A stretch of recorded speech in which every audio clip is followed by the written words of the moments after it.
Hello, everyone, and welcome to the Red Hour show I do twice a week, where I talk about. I throw a little chaos. You would think I've been doing this long enough that I would have my script down, but I don't. I throw. Let's start from the top. Hello, everyone, and welcome to the Red Hour show I do twice a week, where I throw a little chaos into Star Trek by reviewing a random episode. Now, last night we had the issue where I had accidentally pressed the randomizer at some point, and the episode that I reviewed um, changed. And so I called an audible and decided to randomize it again. And we ended up with this episode. And Gavin Blackburn made a comment that I was cheating with a LOL, and I get it. You were just joking, but hey, it's my show. It's my party. I'll cry if I want to. So anyway, I try to avoid not doing that, but if like I said, sometimes I'm on my phone late at night, maybe had some beers or whatever, and I accidentally pressed the button and it randomizes it. I try to be as honest as possible, but shit happens. Anyway, today's episode is Voyager, season 4, episode 24, Demon. And it starts off with there's like lights flickering and there's powering down. There's power fluctuations, and basically they are low on deuterium. I can't say the word deuterium, uh, and uh, which is some component of the warp drive. I don't really know exactly. I've heard that term used on other shows as well. Uh, but basically, Tom calls it gas. And if you go back to the episode the 37s, when they find a truck in space, they're explaining. Tom has to explain to them what gas is. So, I guess they understand what gas is now, so he doesn't have to explain it. So basically, they don't have enough deuterium to go too much further. It's some component with the warp drive, but and so they're looking for somewhere where they can mine it. And basically, I guess what they're doing, they don't say exactly, but everybody has to go. I guess everybody has to get out of their quarters and go somewhere else to like sleep, and they're only allowed to carry like essential items.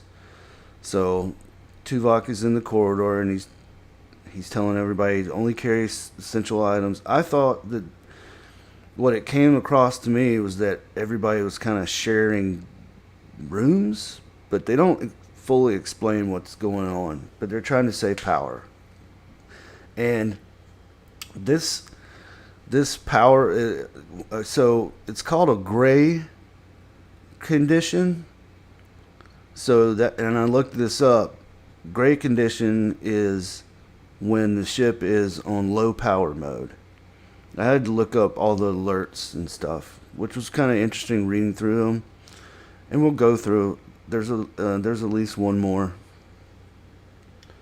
And so Neelix is coming through the corridor and bumps into Tuvok, and he's got like this book, and Tuvok asks him what is this, and it's a book of philosophy, and he says that he reads it every night before going to bed, and he's Tuvok says it's not essential, and then he grabs like these pillows that are not essential and his blanket that Neelus's mom had made that he's been sleeping with since he was a kid is non-essential, and that they provide Starfleet blankets and pillows and stuff. It's a little jokey, there's a little jokey stuff like that. And then Chakotay goes to astrometrics. There's another word that I can't say very well. And 7 and 9, and says that 7 and 9 is there, and she's looking using like alternate ways to find deuterium. And Chakotay says that she was ordered an hour ago to shut it down, but then she detects some, and she detects some and says that they wouldn't have found it if they would have shut astrometrics down. And so she kind of like a little jab at Chakotay. And he says it's a demon planet. That's what Starfleet calls them, or otherwise known as a Class Y planet. Now, I didn't look this up either, but the way they explain it, it's basically like Mercury, the planet. So that's the teaser. Then we go into... So they talk about how they can enter the planet's atmosphere, or orbit it, and they say they have to adapt the shields so they can get close to it, and they want to be able to like mine or beam the deuterium from underneath the surface. So they try to do it, but the transporter, it doesn't work, and it busts the transporter. So then they're talking about how sending a probe, but they can't send a probe. So Harry suggests them taking a shuttle down there,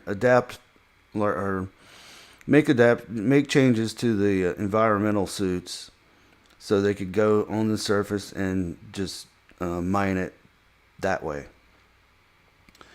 And Janeway's like, even if I approve this plan, I'm not going to send you down by yourself. And earlier in the episode, during the teaser, Tom had made a joke about Harry volunteering to ride a bike to power the ship. So in this suggestion, Harry volunteers Tom to go down with him.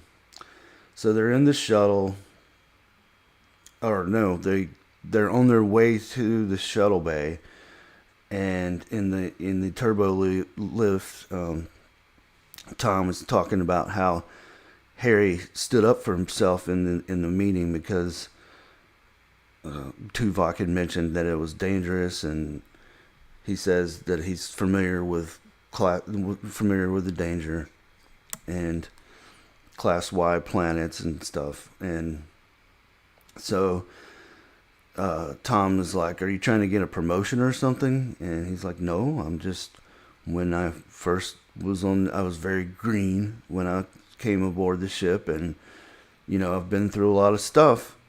And he names, he said he even died once. He names some of the things that's going on during the show, and he's kind of Tom is kind of like proud of him, So they get down. So they get to the shuttle. There's a little bit of turbulence, but they're fine. They're able to land, and they get to this cave. The cave where they detect the deuterium, and we get some kind of metallic compound that the deuterium is in. There's like it's a puddle, and so I said the planet is like Mercury, the planet, but the puddle, the metallic compound, looks like Mercury, the metal, and Tom detects some in another location, so he goes to the other location and leaves Harry behind. Then he comes back and Harry's gone. And then he notices little bubbles in the pool. So Harry had fell into the pool. So he digs him out. He drags him out, and Harry's suit becomes compromised. The computer voice on the suit tells him, you've got so much oxygen and blah, blah, blah. So Tom is helping him walk back to the shuttle, and the same thing happens to Tom. So they both end up falling on the ground, passing out. And then back on the ship, so when Neelix was talking to Tuvok, I almost said Tupac, the rapping Vulcan.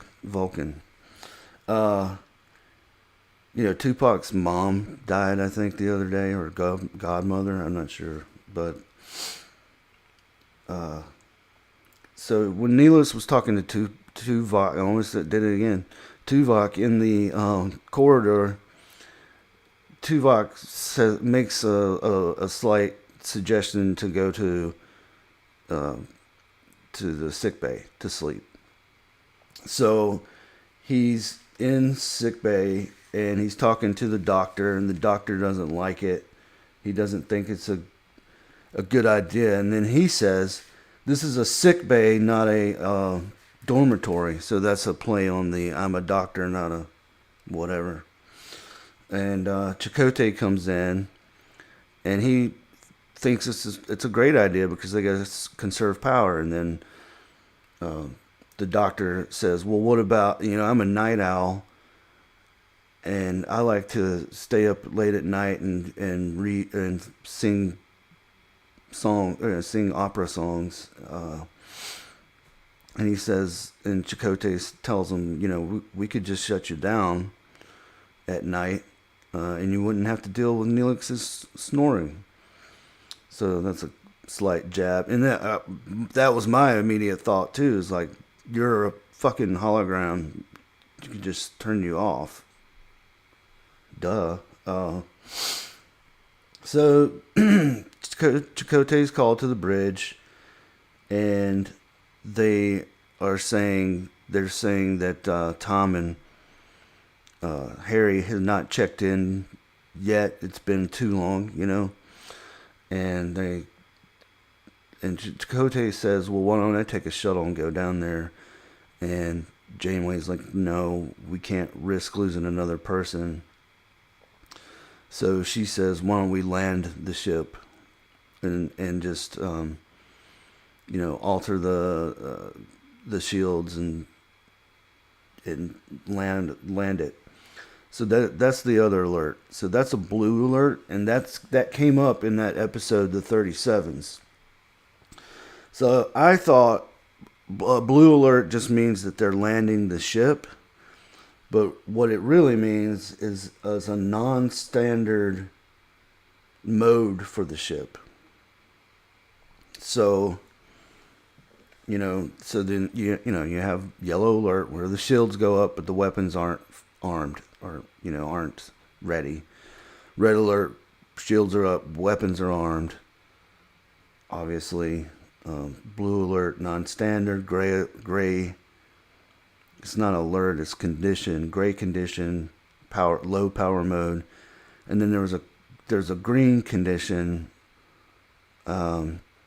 Which I didn't read, I didn't see, I don't remember what that said. And then there's a double red alert, and I don't remember what that was. And I think Kirk uses it. And There's a couple other alerts too, but or conditions. Uh, like abandoned ship is another one. Anyway, uh, condition gray is so. Anyway, they land on the planet on the surface, and Torres, B'Elanna wants to go because at this point she's married to Tom or in a relationship to Tom. I don't know if they're married yet, but they're definitely in a relationship. And he says, I need cooler heads down there, because we got a situation. And she suggests take Seven because Seven is the most coolest of them all.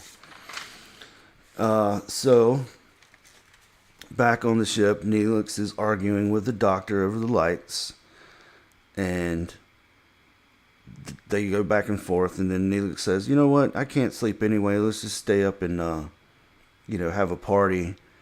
And then the doctor says, "Okay, you win. Computer, turn off lights." So a little bit of humor there. So Chakotay and Seven find the shuttle. Nobody's home. That's what Chakotay says. And then Seven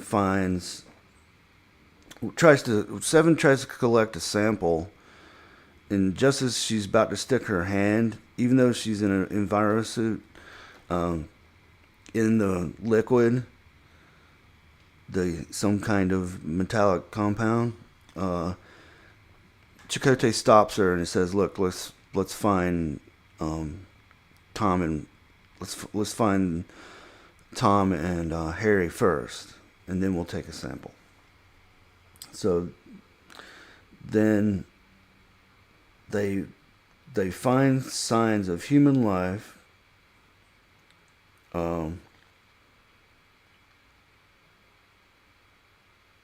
And they find Tom with no environmental suit, and he can breathe the atmosphere, and Seven says his vital signs are normal. And then they go find Harry. Tom basically leads them to Harry, and he's saying how it's great down here, and how all of a sudden we just could breathe the air and blah blah blah. And I forgot to mention that a piece of this metallic substance got into Harry's suit, and apparently Tom's as well. So Harry wants to stay. He's like, I just love it down here. This is great, and I feel great. And he tells him, I just want to keep working on getting this deuterium. And Chakotay is like, well, the doctor has to examine you both. So they bring him up in the shuttle, and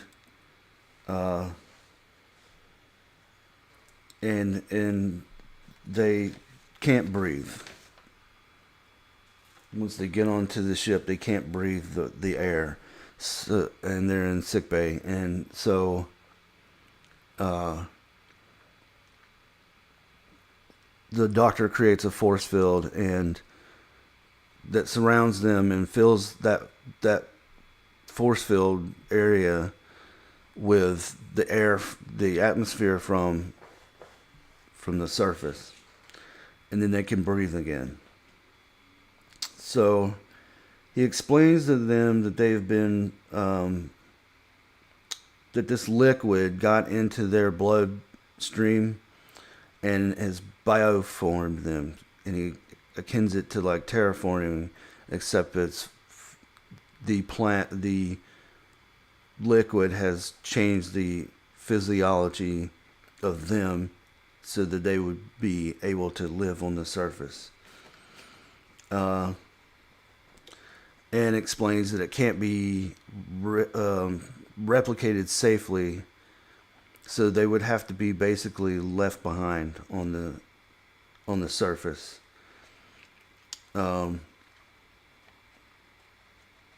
So so they have to. So Harry again wants to go back to the planet with Seven and Chakotay, so they can get more deuterium, and he knows the terrain. So they agree that Tom would stay on the ship so the doctor can examine him and figure out more about the situation, uh, and then Harry will go with them. So they go back down, or they go back, or they're on the surface, right? But they go back out, and uh, the terrain starts. Oh, the so then that's when they find. Sorry, yeah, I messed up. That's when they find Seven finds human life signs. So they follow. They're looking for these life signs, and Chakotay says, "Oh, they went this way," and she's like, "How do you know?" And he points to their footsteps on the ground. And he's like, "Oh, apparently the Borg never assimilated Indian scout." And so they follow the footsteps and find the real Harry and Tom. And they're still passed out on the ground in their environmental suits. So at the same time, Janeway and Torres are examining the liquid and doing experiments.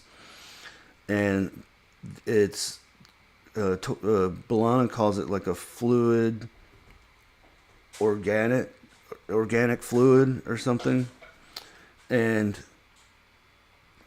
a piece of it falls on B'Elanna's thumb, and then it climbs back into the petri dish, and then all of a sudden forms into B'Elanna's thumb. So basically, it replicated her thumb, and then back on the planet, they find Tom and Harry.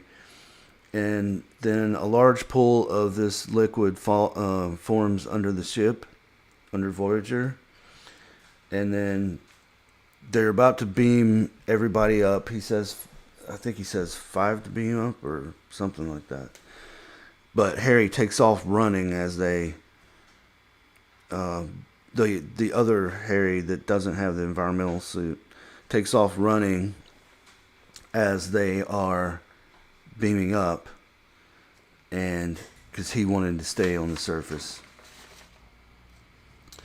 So the ship is restrained and is sinking into this liquid, and the thrusters are offline, and they want to use the phasers to do some sort of and there I go with another some, I forget what they called this, some aeronautic burst. What that is, I don't know. They don't explain. But they're using the phasers to break free of the fluid. And so then the Harry hails the ship, hails Janeway, and says to stop using the you stop doing that because it's harming them, and he can't explain it, but he says that he feels a connection to the planet. And she says, "Well, you know that I'm not going to stop unless you set until you set the ship free." And she does it again, and then he finally breaks down and says, "Look, he's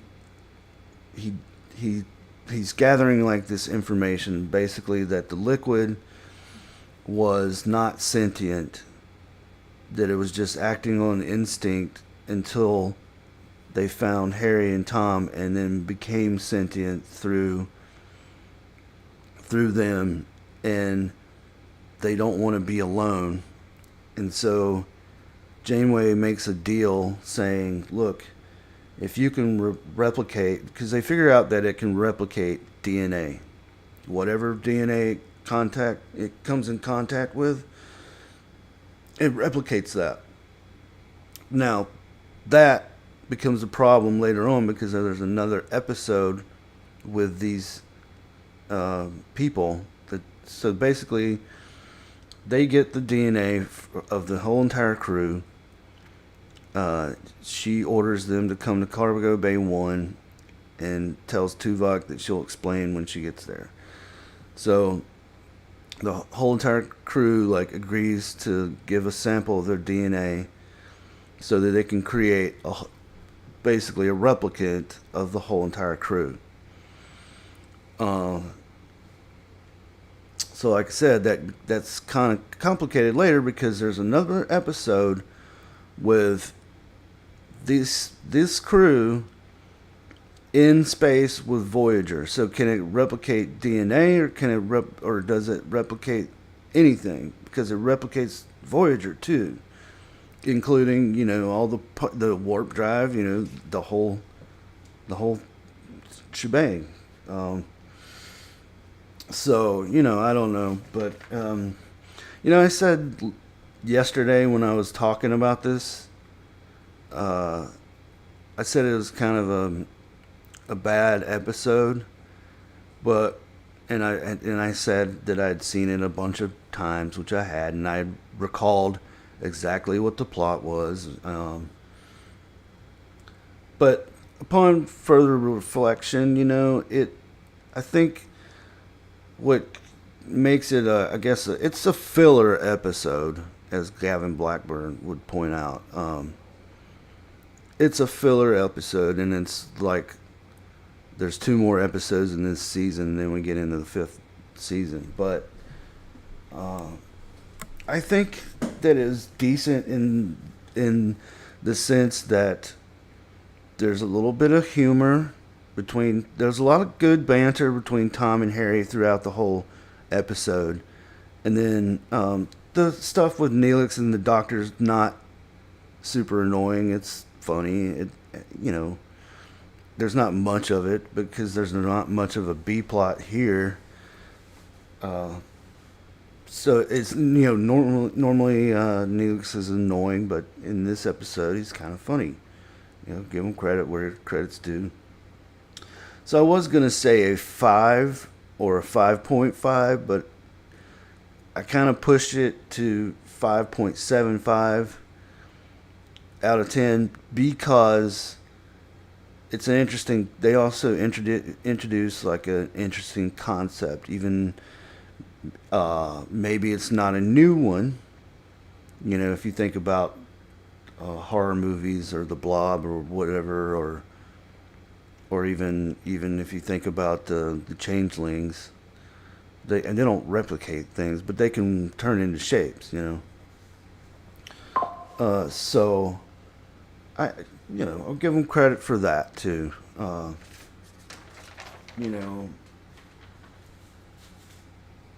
I don't know what you would say in the ABCD. I guess a D minus or a D. So anyway, let's see what's going on.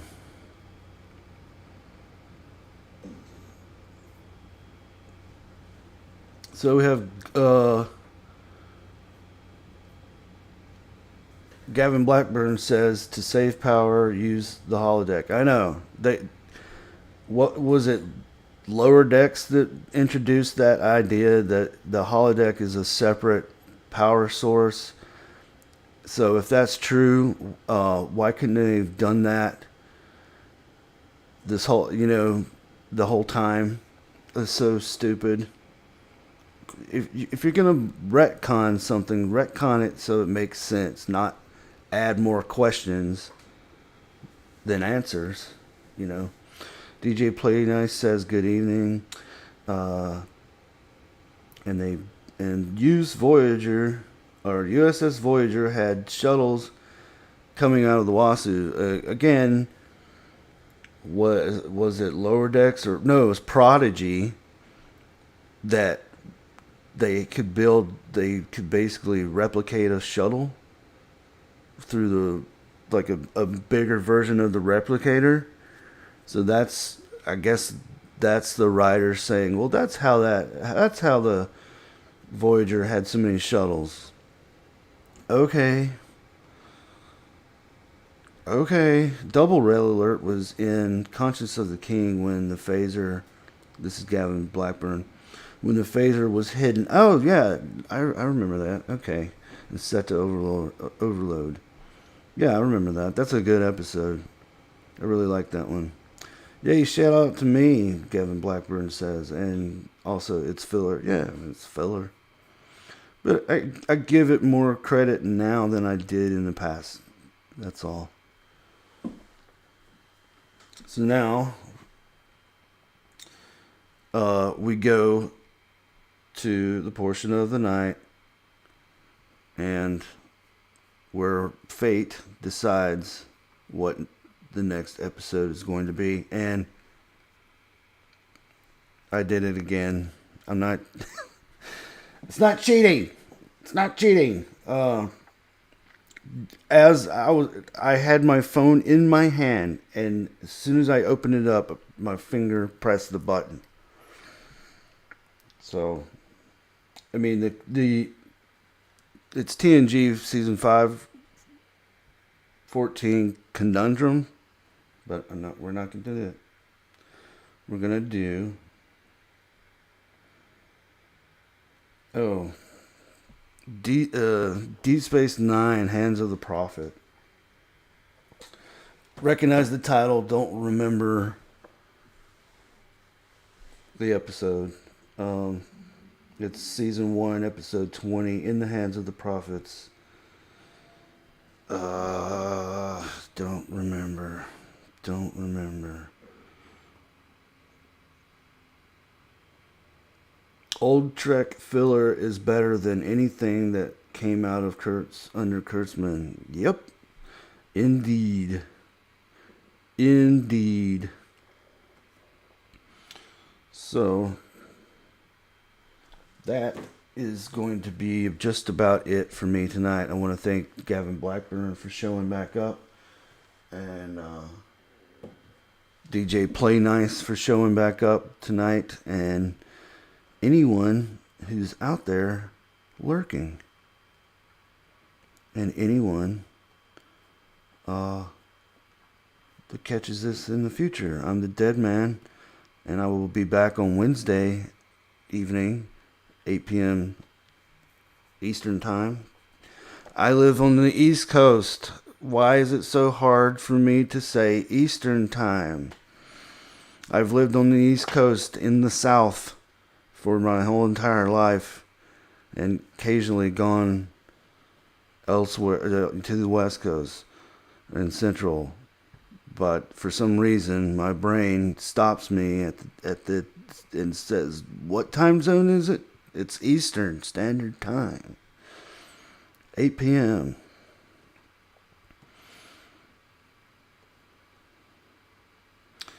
Gavin Blackburn says, "Great show, Dead Man." Thank you. I try. I mean, I'm trying to get better with my public speaking. DJ Plagnine says Central Time rules. Wasn't aware it was a competition, but anyway, thanks guys for coming out tonight, and hopefully we'll see you again on next Wednesday. Have a good night.